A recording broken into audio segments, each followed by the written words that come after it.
ಪ್ರೇರಣೆ.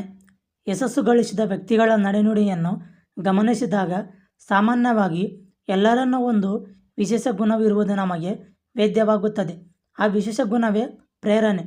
ಪ್ರೇರಣೆ ಯಾರಿಂದ ಎನ್ನುವ ಪ್ರಶ್ನೆಗೆ ಮೊದಲ ಉತ್ತರ ನಮ್ಮಿಂದಲೇ. ನಮಗೆ ನಾವೇ ಪ್ರೇರಣೆಯಾಗಬೇಕು. ನಮ್ಮಲ್ಲಿ ಆತ್ಮವಿಶ್ವಾಸವಿದ್ದರೆ ಕೆಲಸ ಮಾಡುವ ಹುಮ್ಮಸ್ಸು ಮೂಡುತ್ತದೆ. ನಿರಂತರ ಭೌತಿಕವಾಗಿ, ಮಾನಸಿಕವಾಗಿ ನಿಮ್ಮನ್ನು ನೀವೇ ಪ್ರೇರೇಪಿಸಿಕೊಳ್ಳಬೇಕು. ಹಾಗಾಗಿ ನಮಗೆ ನಾವೇ ಪ್ರೇರಣೆಯಾಗಿ ಕಷ್ಟಪಟ್ಟು ದುಡಿದರೆ ಯಶಸ್ಸು ಖಚಿತ. ಯೋಜನೆಗಳನ್ನು ಕೈಗೆತ್ತಿಕೊಳ್ಳುವ ವ್ಯಕ್ತಿಗಳಿಗೆ ಅದರ ಫಲಿತಾಂಶ ಏನು ಎಂದು ಗೊತ್ತಿರುವುದಿಲ್ಲ. ಗೆಲುವು ಸಾಧಿಸುವವರೆಗೆ ಆತ್ಮವಿಶ್ವಾಸದಿಂದ ಅವರಿಗೆ ಅವರೇ ಪ್ರೇರಣೆಯಾಗಿ ಕಾರ್ಯ ಮುಂದುವರಿಸಬೇಕಾಗುತ್ತದೆ. ಹುಟ್ಟುಹಾಕಿ ಧೋನಿ ನಡೆಸುವ ಸ್ಪರ್ಧೆಯಲ್ಲಿ ವಿಶ್ವವಿಖ್ಯಾತಿ ಪಡೆದ ಸಿಲ್ಕೆನ್ ಲಾಮನ್ ದೈಹಿಕವಾಗಿ, ಆಕೃತಿಯಲ್ಲಿ ಸರಾಸರಿ ಪುರುಷರಿಗಿಂತ ವಿಭಿನ್ನವಾಗಿ ಇರಲಿಲ್ಲ. ಅವರಿಗಿಂತ ಬಲಿಷ್ಠ ದೇಹಾಕೃತಿಯಲ್ಲಿ ದೊಡ್ಡವರಾದ ಪ್ರಬಲ ಸ್ಪರ್ಧಿಗಳು ಸ್ಪರ್ಧೆಯಲ್ಲಿದ್ದರು. ಅವರನ್ನು ಸ್ಪರ್ಧೆಯಲ್ಲಿ ಗೆಲ್ಲಬೇಕಾದರೆ ಬೇಕಾಗಿರುವುದು ಹೆಚ್ಚುವರಿ ಹಲಗು ಅಷ್ಟೇ. ಅದಕ್ಕೆ ಬೇಕಾಗಿರುವುದು ಅವರನ್ನು ಅವರೇ ಪ್ರೇರೇಪಿಸಿಕೊಳ್ಳುವ ಮಾನಸಿಕ ಶಕ್ತಿ. ಅಂತಹ ಶಕ್ತಿಯಿಂದ ಹುಟ್ಟುಹಾಕಿ ಧೋನಿ ನಡೆಸುವ ಸ್ಪರ್ಧೆಯಲ್ಲಿ ಗೆದ್ದು ಸಿಲ್ಕೆನ್ ಲಾಮನ್ ಅಂತಾರಾಷ್ಟ್ರೀಯವಾಗಿ ಖ್ಯಾತಿ ಪಡೆದರು. ಇನ್ನು ಕೆಲವರು ಯಾರಾದರೂ ಸಲಹೆ ಹೇಳಿದರೆ ಕೇಳುವುದಿಲ್ಲ. ಅಂಥವರನ್ನು ನಿಯಂತ್ರಿಸುವುದು ಅಸಾಧ್ಯ. ಪ್ರವಾಹದಲ್ಲಿ ಈಜಿಕೊಂಡು ಹೋಗುವಂತಹ ಮನೋಪ್ರವೃತ್ತಿ ಇರುತ್ತದೆ. ಅಂಥವರು ಅವರನ್ನು ಅವರೇ ಪ್ರೇರೇಪಿಸಿಕೊಂಡು ಮುಂದೆ ಸಾಗಬೇಕಾಗುತ್ತದೆ. ನಮಗೆ ನಾವೇ ಪ್ರೇರಣೆಯಾಗಿ ಗೆಲುವಿನ ಹಾದಿಯಲ್ಲಿ ಸಾಗುವುದರಲ್ಲಿ ಒಂದು ಅನುಕೂಲತೆ ಇದೆ. ನಮಗೆ ಆಸಕ್ತಿ ಇಲ್ಲದ ಕೆಲಸಗಳಲ್ಲಿ ತೊಡಗಿಸಿಕೊಳ್ಳದಿರುವುದೇ ಆ ಅನುಕೂಲತೆ. ತಮಗೆ ತಾವೇ ಪ್ರೇರಣೆ ನೀಡಿಕೊಂಡು ಮುನ್ನಡೆಯುವವರಿಗೆ ಸಂಕೋಚ, ಸಂದೇಹ ಹಾಗೂ ಭಯ ಇರುವುದಿಲ್ಲ. ನಿರೀಕ್ಷೆಗೆ ಮೀರಿ ನಡೆಯುವ ಹಾಗೂ ಅಗತ್ಯವಿದ್ದರೆ ಎಲ್ಲೇ ಮೀರಿ ಮುನ್ನಡೆಯುವ ಸಾಮರ್ಥ್ಯ ಹೊಂದಿರುತ್ತಾರೆ. ಯಾರ ಹಂಗಿಲ್ಲದೆ ಯಶಸ್ಸಿನ ಹಾದಿಯಲ್ಲಿ ಸಾಗುವವರಿಗೆ ಸಾಧಕರಾಗುವ ಶಕ್ತಿ ಇರುತ್ತದೆ. ಸ್ವಪ್ರೇರಣೆಯಿಂದ ಗೆಲುವಿನ ಹಾದಿಯಲ್ಲಿ ಸಾಗುವವರ ಜೀವನ ತೃಪ್ತಿಕರವಾಗಿರುತ್ತದೆ. ಅದಕ್ಕೆ ನಿಮ್ಮಲ್ಲಿ ಸ್ವಪ್ರೇರಣೆ ಇರಲಿ.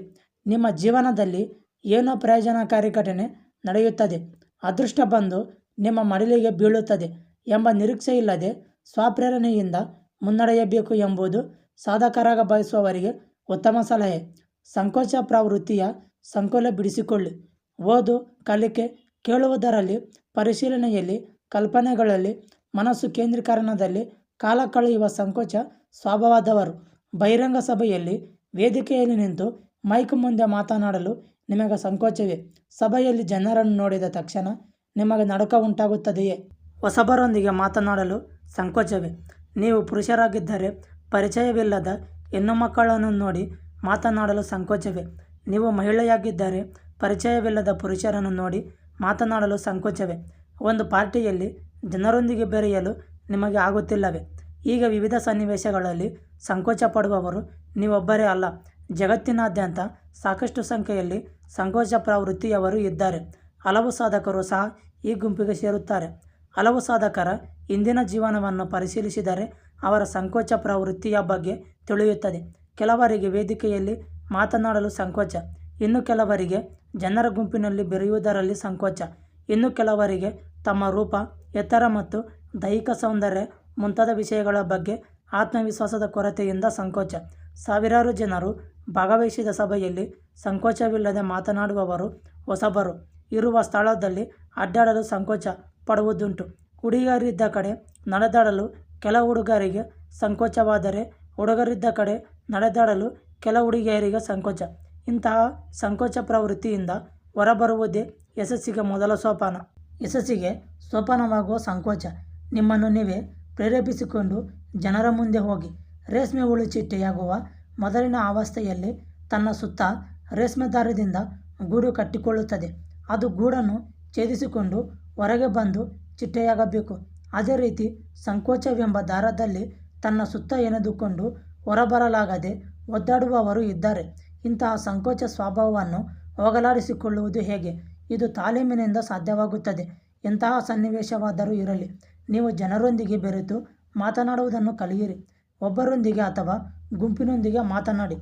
ಟಿವಿ ಚಾನೆಲ್ನ ಆ್ಯಂಕರ್ ಒಬ್ಬರಿಗೆ ಬಾಲ್ಯದಲ್ಲಿ ತೀವ್ರ ಸಂಕೋಚ ಸ್ವಭಾವವಿತ್ತು. ಅದರಿಂದ ಹೊರಬರಲು ಚರ್ಚಾ ಸ್ಪರ್ಧೆಯಲ್ಲಿ ಭಾಗವಹಿಸುತ್ತಿದ್ದ. ಅಲ್ಲಿ ಹಲವಾರು ವಿದ್ಯಾರ್ಥಿಗಳ ಎದುರು ಕಡ್ಡಾಯವಾಗಿ ಭಾಷಣ ಮಾಡಬೇಕಾಗಿ ಬಂತು. ಅದೇ ಅಭ್ಯಾಸವಾಗಿ ಸಭೆಯಲ್ಲಿ ಮಾತನಾಡುವುದು ಅಭ್ಯಾಸವಾಯಿತು. ಮುಂದೆ ಟಿವಿ ವಾಹಿನಿಯಲ್ಲಿ ಆ್ಯಂಕರ್ ಆಗಿ ಕ್ಯಾಮರಾ ಮುಂದೆ ನಿರಂತರ ಮಾತನಾಡುವ ನೌಕರಿ ದೊರೆಯಿತು. ಒಂದು ಸಂಸ್ಥೆಯ ಅಧ್ಯಕ್ಷರಿಗೆ ಇದೇ ಸಮಸ್ಯೆ ಎದುರಾಯಿತು. ಸಂಕೋಚ ಸ್ವಭಾವದ ಜೊತೆಗೆ ಅಸ್ಪಷ್ಟ ಉಚ್ಚಾರಣೆಯ ಸಮಸ್ಯೆ, ಉಗ್ಗು ಸಮಸ್ಯೆಯೂ ಇತ್ತು. ಜನರ ಎದುರು ಮಾತನಾಡಲು ಹೋದರೆ ತೊದಲು ಸಮಸ್ಯೆ ಇನ್ನಷ್ಟು ಹೆಚ್ಚಾಗುತ್ತಿತ್ತು. ಇಂತಹ ಸಮಸ್ಯೆಯಿಂದ ಬಳಲುತ್ತಿರುವವರು ಏನು ಮಾಡುತ್ತಾರೆ ಎಂದು ಊಹಿಸಿ. ಕೋಣೆಯಲ್ಲಿ ಬಾಗಿಲು ಹಾಕಿಕೊಂಡು ಹೊರಬರದೆ ತನ್ನ ಸಮಸ್ಯೆ ಇತರರಿಗೆ ಗೊತ್ತಾಗದಂತೆ ಎಚ್ಚರ ವಹಿಸುತ್ತಾರೆ. ಆತ ಹಾಗೆ ಮಾಡಲಿಲ್ಲ. ಈ ಸಮಸ್ಯೆಯಿಂದ ಹೊರಬರಲು ಆತ ಇನ್ನೊಂದು ತಂತ್ರವನ್ನು ರೂಪಿಸಿದ. ಶಿಕ್ಷಕ ವೃತ್ತಿಯನ್ನು ಕೈಗೊಂಡು ಮಕ್ಕಳಿಗೆ ಪಾಠ ಹೇಳಲು ಮುಂದಾದ. ಸಂಭಾಷಣೆಯ ಭಯ, ಸಂಕೋಚ ಎಲ್ಲವೂ ದೂರವಾಯಿತು. ಇದು ಹೇಗೆ ಸಾಧ್ಯವಾಯಿತು ಎಂದರೆ ಸ್ವಪ್ರೇರಣೆಯಿಂದ ಎಂದು ಹೇಳಬಹುದು. ಒಬ್ಬ ಲೇಖಕ 30 ವರ್ಷದವರೆಗೆ ಯಾರೊಂದಿಗೂ ಅಷ್ಟಾಗಿ ಮಾತನಾಡುತ್ತಿರಲಿಲ್ಲ. ಅವರು ತಮ್ಮ ಸ್ವಂತ ಸಂಸ್ಥೆಯೊಂದನ್ನು ಆರಂಭಿಸಿದರು. ಅವರ ಸಂಕೋಚ ಸ್ವಭಾವ ಸಂಸ್ಥೆಯ ಪ್ರಗತಿಗೆ ಅಡ್ಡಿಯಾಯಿತು. ಬಹಿರಂಗ ಸಭೆಗಳಲ್ಲಿ ಭಾಷಣ ಮಾಡಲು ತರಬೇತಿ ನೀಡುವ ಕೋರ್ಸಿಗೆ ಸೇರಿ ತನ್ನ ಸಂಕೋಚ ಸ್ವಭಾವವನ್ನು ದೂರ ಮಾಡಿಕೊಂಡರು. ಆ ಕೋರ್ಸಿನ ಭಾಗವಾಗಿ ವಿದ್ಯಾರ್ಥಿಗಳೆದುರು ವಾರಕ್ಕೊಮ್ಮೆ ಕಡ್ಡಾಯವಾಗಿ ಮಾತನಾಡಲೇಬೇಕಾಗಿತ್ತು. ಇದನ್ನು ಸವಾಲಾಗಿ ಸ್ವೀಕರಿಸಿದ ಲೇಖಕ ಸ್ವಪ್ರೇರಣೆಯಿಂದ ನಿರ್ಭಯವಾಗಿ ಮಾತನಾಡಲು ತೊಡಗಿದ. ಹೀಗೆ ಮಾತನಾಡುತ್ತಾ ಆತನಿಗಿರುವ ಸಂಕೋಚ ಸ್ವಭಾವ ದೂರವಾಯಿತು. ಕೆಲವೇ ವಿದ್ಯಾರ್ಥಿಗಳೆದುರು ಮಾತನಾಡಲು ಆರಂಭಿಸಿದ ಲೇಖಕನಿಗೆ ನಂತರ ಯಾವುದೇ ಸಂಕೋಚವಿಲ್ಲದೆ ಸಾವಿರಾರು ಜನರನ್ನು ಉದ್ದೇಶಿಸಿ ಮಾತನಾಡಲು ಸಾಧ್ಯವಾಯಿತು. ನಂತರದ ದಿನಗಳಲ್ಲಿ ಲೇಖಕನಿಗೆ ಸಭೆಗಳಲ್ಲಿ ಮಾತನಾಡುವ ಅವಕಾಶ ದೊರೆಯಲಿಲ್ಲ. ಸಂಕೋಚ ಸ್ವಭಾವ ತಿರುಗಿ ಕಾಡಲಾರಂಭಿಸಿತು. ಮತ್ತೆ ಲೇಖಕ ಪಬ್ಲಿಕ್ ಸ್ಪೀಕಿಂಗ್ ಕೋರ್ಸಿಗೆ ಸೇರಿದ. ನಂತರ ಲಿಫ್ಟ್ನಲ್ಲಿ, ಬೀದಿಯಲ್ಲಿ ಯಾರು ಎದುರಾದರೆ ಅವರ ಬಳಿ ಮಾತನಾಡಿ ಮೊದಲಿನ ಸ್ಥಿತಿಗೆ ತಲುಪಿದ. ಸ್ವಪ್ರೇರಣೆಯಿಂದ ಉತ್ತೇಜಿಸಿಕೊಂಡು ಸಂಕೋಚ ಸ್ವಭಾವದಿಂದ ಹೊರಗೆ ಬರಲು ಇದೊಂದು ಉಪಾಯ. ಕೆಲ ವೃತ್ತಿಗಳಲ್ಲಿ ಇರುವವರು ನಿರಂತರ ಕಂಪ್ಯೂಟರ್ಗಳ ಮುಂದೆ ಕಾರ್ಯನಿರ್ವಹಿಸಬೇಕಾಗುತ್ತದೆ. ಇದರಿಂದ ಜನರೊಂದಿಗೆ ಸಂಪರ್ಕ ಕಡಿದು ಹೋಗುತ್ತದೆ. ಇಂತಹ ಕಾರ್ಯನಿರ್ವಹಿಸುವವರು ಸಮಯ ದೊರೆತಾಗ ಇತರರೊಂದಿಗೆ ಮಾತನಾಡುವುದನ್ನು ಅಭ್ಯಾಸ ಮಾಡಿಕೊಳ್ಳಬೇಕು. ಹೀಗೆ ಸ್ವಪ್ರೇರಣೆಯಿಂದ ಜನರೊಂದಿಗೆ ಮಾತನಾಡಿದರೆ ಮುಂದೊಂದು ಈ ಸಮಸ್ಯೆ ಗೆಲುವಿನ ಹಾದಿಗೆ ಅಡ್ಡಿಯಾಗುವುದಿಲ್ಲ. ಹಲವು ಜನರೊಂದಿಗೆ ಮಾತನಾಡಿದರೆ ಹಲವು ವಿಷಯಗಳು ನಮ್ಮ ಅರಿವಿಗೆ ಬರುತ್ತವೆ. ಇತರರೊಂದಿಗೆ ಮಾತನಾಡುವುದು ಒಂದು ರೀತಿಯ ಖುಷಿ ನೀಡುತ್ತದೆ. ಸಂಕೋಚ ಪ್ರವೃತ್ತಿಯಿಂದ ಹೊರಬರಲಾಗದೆ ಯಶಸ್ಸು ಗಳಿಸಿದ ಮಹನೀಯರು ಇದ್ದಾರೆ. ಸಂಕೋಚವಿದ್ದವರು ಬೇರೆಯವರೊಂದಿಗೆ ಬೆರೆಯಲು ಇಷ್ಟಪಡುವುದಿಲ್ಲ. ಇದರಿಂದ ಸಾಕಷ್ಟು ಸಮಯ ಅವರದ್ದಾಗುತ್ತದೆ. ತಮಗೆ ಲಭಿಸಿದ ಸಮಯವನ್ನು ಓದು, ಬರಹ, ಕಲಿಕೆ, ಚಿಂತನೆಯಲ್ಲಿ ತೊಡಗಿಸಿಕೊಂಡು ಯಶಸ್ಸು ಗಳಿಸಿದವರು ಇದ್ದಾರೆ.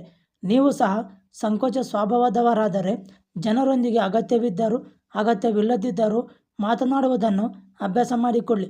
ಇದರಿಂದ ಮುಜುಗರದ ಸನ್ನಿವೇಶ ಎದುರಾದರೂ ಎದೆಗುಂದದಿರಿ.